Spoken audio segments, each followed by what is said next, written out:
Three, two, one. Hello, this is Bill Bullard with RCAF USA, the voice of the independent cattle producer in the United States of America. Well, this week, let's talk about trade with China. China happens to be the country that contributes most to the United States' ever-mounting trade deficit.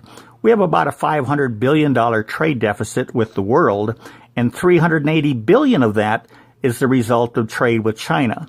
So let's answer the question, how does trade with China impact U.S. agriculture and in particular the U.S. livestock sector? So we go back to 2001 because China is a very highly densely populated country.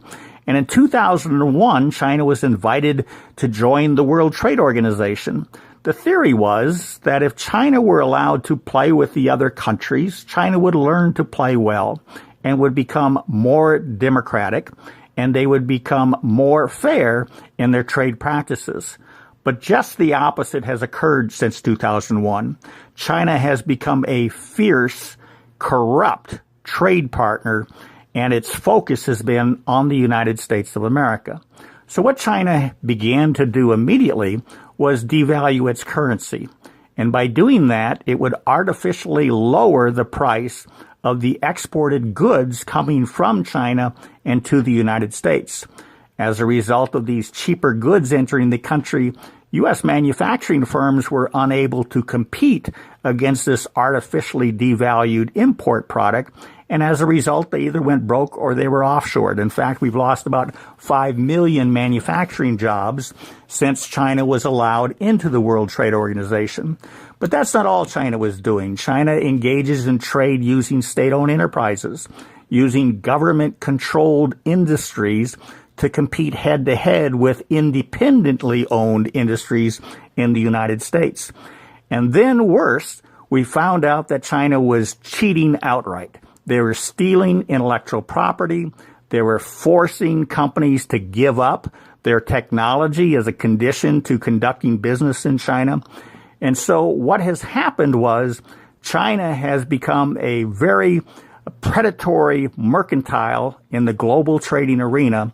Its focus has been on the United States and is essentially weakening the United States economy. How do we know that? Well, we know how to measure the strength of an economy, and we've done that using the formula for a gross domestic product. The gross domestic product formula includes investment plus consumption plus government spending plus X minus M. The X minus M, of course, means exports minus imports. So if a country exports more than it imports, if it sells more than it buys, it will strengthen its gross domestic product and therefore its economy. But on the other hand, if a country maintains a persistent trade deficit like the United States does, and it buys more than it sells, then you will lower your gross domestic product, meaning you have weakened your U.S. economy. And we believe this $500 billion trade deficit has weakened the United States economy by about 3%. So how does that relate to the agricultural industry? Well, if you're an agricultural producer or involved in the agricultural industry, and particularly the livestock industry, you want a strong middle class in America to be buying your agricultural goods. And if we have trade policies and allow China to act indiscriminately to destroy our manufacturing sector and become superpowers in virtually every economic sector, including agriculture, then you will continue to weaken the middle class and you will lower their buying power and they will consume less of what we produce here in the U.S. The cattle industry, this is particularly important because we don't produce enough to satisfy domestic demand for beef. So we are most dependent on American consumers to purchase our annual production, meaning we want a strong middle class.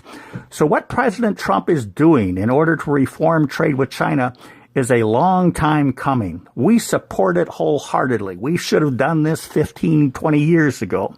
And his imposition of tariffs on certain products as China continues to retaliate against ours, standing up against their cheating and other predatory practices, then we should continue to impose more tariffs until China does self-discipline itself, if you will, and correct its evil ways in the international trade arena. So with that, we hope you have a productive week. Thank you and goodbye.